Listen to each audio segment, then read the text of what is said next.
अब हम बात करेंगे पुल वर्सेस पुश की कि कौन सा प्रोसेस हमारे लिए आसान है। तो देखिए, यहाँ डायग्राम में हम कर रहे हैं पुल और यहाँ हम कर रहे हैं पुश। जब हम पुल करते हैं तो एफ साइन थीटा का कंपोनेंट हमें नॉर्मल के अलोंग मिलता है, where theta is the angle of applied force along horizontal. और पुश के केस में हमें वो वेट के साथ में मिलता है। तो आप देख सकते हैं कि पहले केस में जहाँ हम पुल कर रहे हैं, नॉर्मल का वैल्यू रिड्यूस हो जाएगा। रीज़न बीइंग कि normal plus F sine theta balance कर रहे होंगे डब्लू को। अगर बॉडी वर्टिकल इक्विलिब्रियम में है तो नॉर्मल का value W minus F sine theta आपको मिलेगा, जबकि दूसरे केस में नॉर्मल का वैल्यू आपको W plus F sine theta मिलेगा। यानी कि आपका नॉर्मल इन केस ऑफ पुल जो है वो कम है normal in case of push से। तो अगर सेम सरफेस है तो दोनों केस में कोफिशिएंट ऑफ फ्रिक्शन बराबर होगा। तो फिर डिसाइडिंग फैक्टर कौन होगा कि फ्रिक्शन कहाँ ज़्यादा ऑफर होगा? Obviously normal. तो आप देख सकते हो कि पुल के केस में आपका नॉर्मल कम है, पुश के केस में ज़्यादा है, इसलिए क्या करना आसान होगा? पुल ईजियर होगा देन पुशिंग। इसके बाद अगर हमसे पूछा जाए कि मिनिमम फोर्स कितना चाहिए बॉडी को रफ हॉरिजॉन्टल सरफेस पे चलाने के लिए, मूव करने के लिए, तो हमने देखा कि बजाय उसको पुश करने के हमें पुल करना चाहिए, जैसा कि हम यहाँ पे कर रहे हैं। और पुश के केस में हमारा जो फ्रिक्शन होगा, जो अप्लाइड फोर्स होगा, वो minimum mu m g upon under root of 1+μ² होना चाहिए, जहाँ पे थीटा का वैल्यू कितना होगा? tan इनवर्स म्यू के बराबर। ये केस कैसे आया है ये आपको समझ में आ गया कि एफ साइन थीटा और नॉर्मल बराबर एम जी के हो जाएंगे। तो जैसा मैंने आपको नॉर्मल ऊपर पुल में बताया था, वहाँ से हमने कंडीशन निकाला है, आप सवालों में डायरेक्ट लगा सकते हैं। अगर मिनिमम एंगल की बात की जाए जिस पर कि आपको पुश करना चाहिए, अगर मिनिमम एंगल पूछा जाए जिस पर आपको पुश करना चाहिए, तो उसके लिए भी आप यहाँ से कंडीशन निकाल सकते हैं। कंपोनेंट करना मैंने आपको बता ही दिया है। तो थीटा को जो है वो tan इनवर्स म्यू से बड़ा होना होगा। आखिर में ये थीटा जो है ये क्या है? ये है हमारा थीटा को जो है वो greater than angle of friction होना होगा। एंगल ऑफ फ्रिक्शन क्या है ये भी मैं आपको बताता हूँ। फ्रिक्शन में दो एंगल इंपॉर्टेंट है, one is angle of repose, one is angle of friction. Angle of friction क्या होता है? जो हमारा रिजल्टेंट कॉन्टैक्ट फोर्स नॉर्मल के साथ एंगल बनाता है उसको हम कहते हैं एंगल ऑफ फ्रिक्शन। तो इसकी वैल्यू सॉल्व करने पर क्या आती है? tan इनवर्स म्यू एस के बराबर। कैसे भाई? आपका स्टैटिक फ्रिक्शन मैक्सिमम वैल्यू को अगर रीच करेगा तो इसको आप लिखोगे म्यू एस एन, और आपका नॉर्मल है तो एंगल निकालोगे तो mu S N upon N करोगे तो एन से एन कैंसिल हो जाएगा। तो एंगल ऑफ फ्रिक्शन की वैल्यू लेमडा बराबर tan इनवर्स म्यू होती है। तो जो मैंने आपको कंडीशन बताई कि मिनिमम एंगल जिस पे कि आप पुश करेंगे तो बॉडी चल पड़ेगा, तो theta should greater than angle of friction, आपको समझ में आ गया। अब एंगल ऑफ रिपोज की बात करते हैं। तो हम देखते हैं कि जब इंक्लाइन पर हम किसी बॉडी को रखते हैं तो उसका एम जी जो होता है उसका कॉम्पोनेंट अलोंग द इंक्लाइन होता है एम जी साइन थीटा। जैसे जैसे हम थीटा को इंक्रीज करेंगे वैसे वैसे एम जी साइन थीटा भी क्या होगा? इंक्रीज होगा। तो इसको रोकने के लिए फ्रिक्शन क्या होगा? बढ़ेगा। एक स्टेज ऐसी आएगी जहाँ पे एम जी साइन थीटा किसके बराबर हो जाएगा? स्टैटिक फ्रिक्शन की मैक्सिमम वैल्यू के या लिमिटिंग वैल्यू के। उस केस में आपका ब्लॉक जो है, बॉडी जो है वो जस्ट चलने की कंडीशन में आएगी। तो ऐसे एंगल को जिस पर ये घटना होती है हम क्या कहते हैं? एंगल ऑफ रिपोज कहते हैं। तो जब तक हमारा थीटा यानी एंगल ऑफ इंक्लिनेशन कम होता है tan इनवर्स म्यू से तब तक बॉडी स्टेशनरी रहती है, और जब ये greater than tan inverse mu हो जाता है तो बॉडी स्लाइडिंग स्टार्ट कर देती है। तो उस एंगल को जिस पर कि हमारी स्लाइडिंग होने वाली है हम क्या कहते हैं? Angle of repose. अब हम यहाँ केस ले रहे हैं acceleration of a body down a rough incline plane. तो इंक्लाइन प्लेन पे रखी हुई बॉडी है वो नीचे की तरफ आ रही है, यानी जो सिचुएशन है वो काइनेटिक की है। तो इस केस में आपका एक्सेलरेशन कितना होगा? तो एम जी साइन थीटा लग रहा होगा नीचे, फ्रिक्शन लग रहा होगा ऊपर। फ्रिक्शन का वैल्यू हम mu m g cos theta, net force बराबर एम ए। तो ए का वैल्यू हमें कितना मिल जाएगा? G common, sine theta minus mu के cos theta. Obviously acceleration g से तो कम ही आएगा। अगर हम डाउनवर्ड स्लाइडिंग को प्रिवेंट करना चाहते हैं तो मिनिमम अपवर्ड फोर्स हमें कितना लगाना होगा? तो देखिए यहाँ पे आपकी बॉडी स्लाइड क्यों कर रही है? क्योंकि आपका फ्रिक्शन जो है वो सफिशिएंट नहीं है। तो आपने जितना फोर्स कम पड़ रहा है अगर उतना ही फोर्स अलोंग द इंक्लाइन ऊपर लगा दिया तो आपकी बॉडी की स्लाइडिंग जो है वो रुक जाएगी। तो कई बार क्वेश्चंस में ये पूछा जाता है कि कितना फोर्स अलोंग द इंक्लाइन लगाएं कि बॉडी जो है वो स्लिप ना करे। तो फ्रिक्शन जितना कम पड़ रहा है उतना ही अपवर्ड फोर्स लगा दीजिए अलोंग द इंक्लाइन। अगर क्वेश्चन कहता है कि बॉडी को प्रोजेक्ट किया है upward direction along the incline तो रिटार्डेशन ऑफ बॉडी बताइए कितना होगा। तो जब आपकी बॉडी अलोंग द इंक्लाइन ऊपर की तरफ प्रोजेक्ट की गई, मान लो वेलोसिटी v से, तो एम जी साइन थीटा भी नीचे लगेगा और फ्रिक्शन भी नीचे लगेगा, क्योंकि मैंने आपको बताया था फ्रिक्शन रिलेटिव मोशन का ऑपोजिशन करता है, मोशन का ऑपोजिशन नहीं करता। तो आपका ब्लॉक इंक्लाइन के रिलेटिव ऊपर जा रहा है, इंक्लाइन रेस्ट में है, तो इंक्लाइन क्या करेगा, साथ चलने की कोशिश करेगा, इसलिए ब्लॉक पर वो फ्रिक्शन किधर लगाएगा, पीछे की तरफ, और इंक्लाइन पर फ्रिक्शन किधर लगेगा, ऊपर की तरफ। तो ब्लॉक को रिटार्ड करने वाले दो फोर्सेस हो गए, इसलिए रिटार्डेशन क्या होगा, बढ़ जाएगा। तो हम ये कह सकते हैं कि रिटार्डेशन ऑफ बॉडी जो है वो ग्रेटर देन क्या होगा, जी होगा। अगली वैरायटी क्वेश्चन की कौन सी आती है, pulley with friction between block and surface. तो हमने न्यूटन लॉस के केस में देखा था कि यहाँ चींटी लगा दो, यहाँ पहाड़ लगा दो, तो भी चींटी पहाड़ को खींच लेगी, पर अब की बार ऐसा नहीं होगा, क्योंकि जब टेंशन लगा के हम इसे खींचने की कोशिश करेंगे तो फ्रिक्शन ऑपोज करेगा। तो अगर हम ये मानते हैं कि ये ब्लॉक चल रहे हैं, यानी इसने खींच लिया इसको, सरफेस वाले ब्लॉक को नीचे की तरफ, तो क्या होगा, इसके लिए इक्वेशन लिखेंगे तो क्या लिखेंगे, m2g माइनस टी बराबर m2a। ऊपर वाले के लिए लिखेंगे तो अब t बराबर m1a नहीं लिखेंगे, क्या लिखेंगे, t बराबर m1a प्लस म्यू m1g। क्यों, क्योंकि टेंशन जो है वो क्या करेगी, फ्रिक्शन और एक्सेलरेशन दोनों का काम करेगी। मतलब टेंशन जो है वो फ्रिक्शन से बड़ा फोर्स होगा और वो आपकी बॉडी को एक्सेलरेट करेगा। इन दोनों इक्वेशन को सॉल्व करने पे हमें एक्सेलरेशन का वैल्यू ये मिलता है और टेंशन का वैल्यू ये मिलता है। तो आप डायरेक्ट यहाँ पर चाहें तो कैलकुलेट करके आंसर निकाल सकते हैं। दूसरा केस है इंक्लाइन वाला।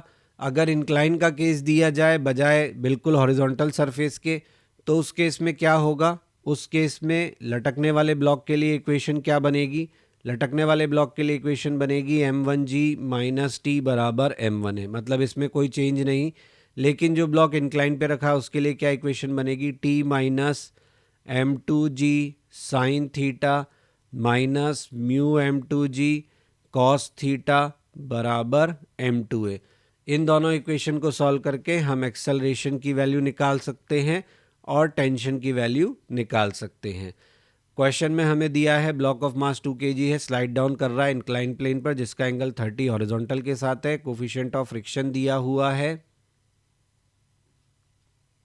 तो हमसे पूछा है कि कितना फोर्स है जो ब्लॉक पर लगाएं ताकि ये move down the plane without acceleration करे। तो कितना फोर्स लगाना चाहिए, तो फोर्स क्यों लगाना पड़ेगा पहले ये देखते हैं।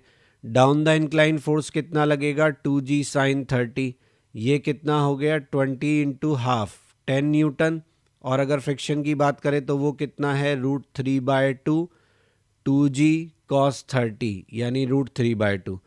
तो ये कितना हो गया 3/4 इंटू 20, ये हो गया 15 न्यूटन। तो आपका जो फ्रिक्शन है वो ज़्यादा है और आपका स्लाइडिंग फोर्स जो है, जो नीचे लाने वाला फोर्स है, वो कम है। तो यहाँ पे तो आपका ब्लॉक चलेगा ही नहीं।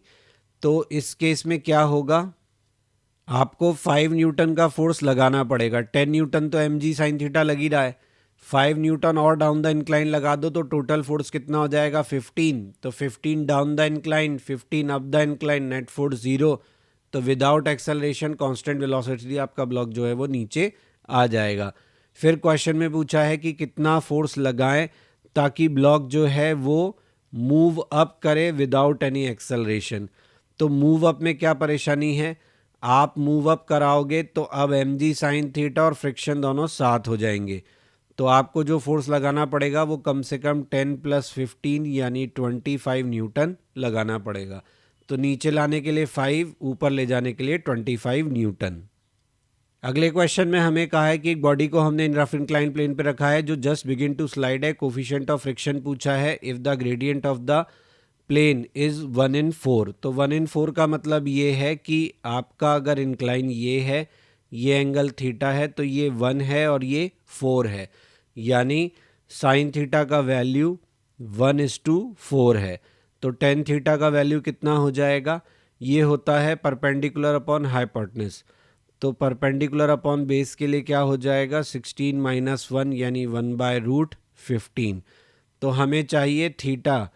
थीटा का वैल्यू स्लाइडिंग के लिए क्या होना चाहिए? tan इनवर्स म्यू के बराबर होना चाहिए, यानी म्यू शुड इक्वल टू 1/√15। इतना कोफिशिएंट ऑफ फ्रिक्शन होगा तो बॉडी स्लाइड करना शुरू कर देगी। फ्रिक्शन में एक और वैरायटी के क्वेश्चंस हमसे पूछे जाते हैं, टू ब्लॉक प्रॉब्लम। तो टू ब्लॉक प्रॉब्लम में क्या दिया गया आपको? यहाँ नीचे का सरफेस स्मूथ है, फ्रिक्शन जो है वो इन दोनों ब्लॉक्स के बीच में है। तो क्या होता है, जब हम इस ब्लॉक पर M1 पर फोर्स लगाते हैं चलने के लिए आगे, तो इस पर M2 का फ्रिक्शन लगता है पीछे और M2 पर यही फ्रिक्शन लगता है आगे। तो फ्रिक्शन यहाँ इन दोनों के रिलेटिव मोशन को रोकता है और इन दोनों को साथ चलाने की कोशिश करता है। तो अगर हमारा फ्रिक्शन जो है वो म्यू M1 प्लस M2G से कम है, तो इस केस में दोनों ब्लॉक जो है साथ चलेंगे, एक्सेलरेशन होगा F/M1 प्लस M2।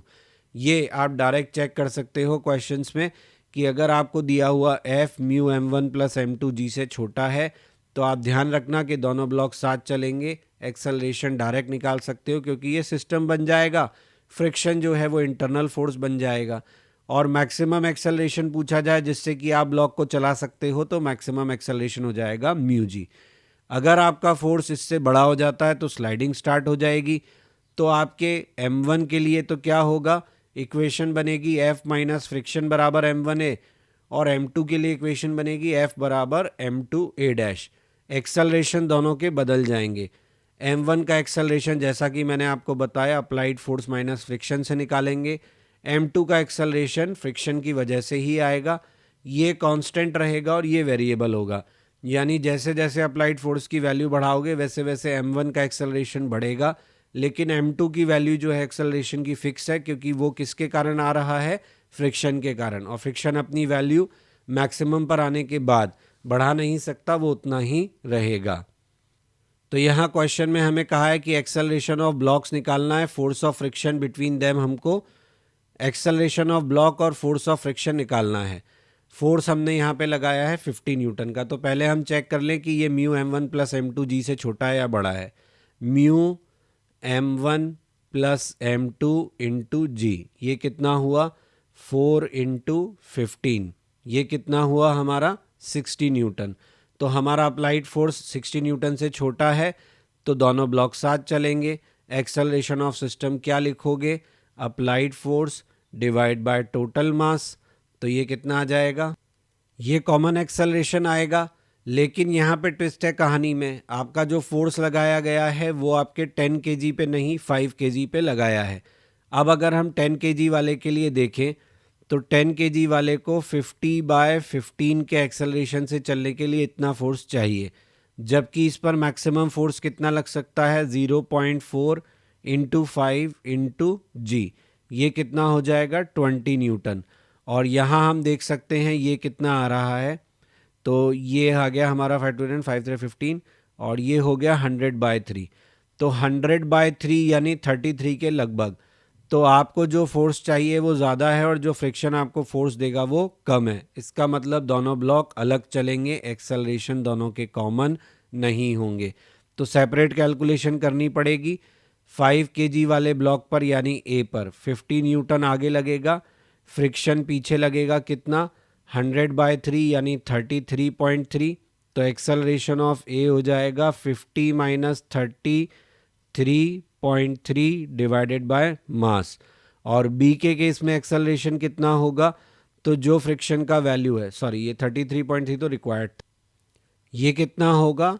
50 माइनस 20/5 यानी 6। और एक्सेलरेशन ऑफ बी कितना हो जाएगा? 20/10 यानी 2 मीटर पर सेकेंड स्क्वायर।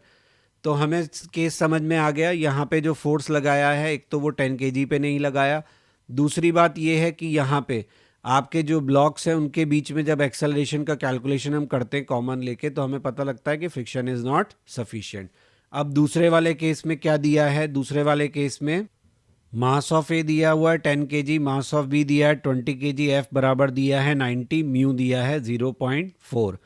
तो यहाँ पे म्यू 0.4 इंटू जी इंटू M1 प्लस M2 30, ये कितना हो गया 120 न्यूटन।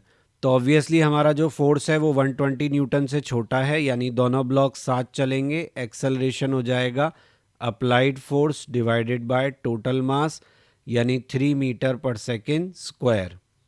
और फ्रिक्शन की वैल्यू पूछी जाए तो फ्रिक्शन की वैल्यू कितनी होगी, ए वाले का मास है 10, उसको चलना है 3 के एक्सेलरेशन से, तो फ्रिक्शन रिक्वायर्ड कितना होगा 30 newton. Please like share and subscribe my channel, press bell icon for important notifications and update, ताकि टाइमली आपको सभी इंपॉर्टेंट अपलोड्स मिलते रहें। आप हमारा ब्लॉग भी विजिट कर सकते हैं, दैट इज़ क्वेश्चन नहीं बनता blogspot.com, जहाँ पे आपको सभी लेक्चर्स के रिटन फॉर्मेट में जो नोट्स हैं वो अवेलेबल हैं और क्वेश्चंस के सोल्यूशन अवेलेबल हैं। आपको कोई सजेशन है तो आप मुझे मेल कर सकते हैं, मेरा मेल आईडी यहाँ दिया हुआ है। फेसबुक पेज और इंस्टा पे आप टिप्स ऑफ द डे के लिए ज्वाइन कर सकते हैं।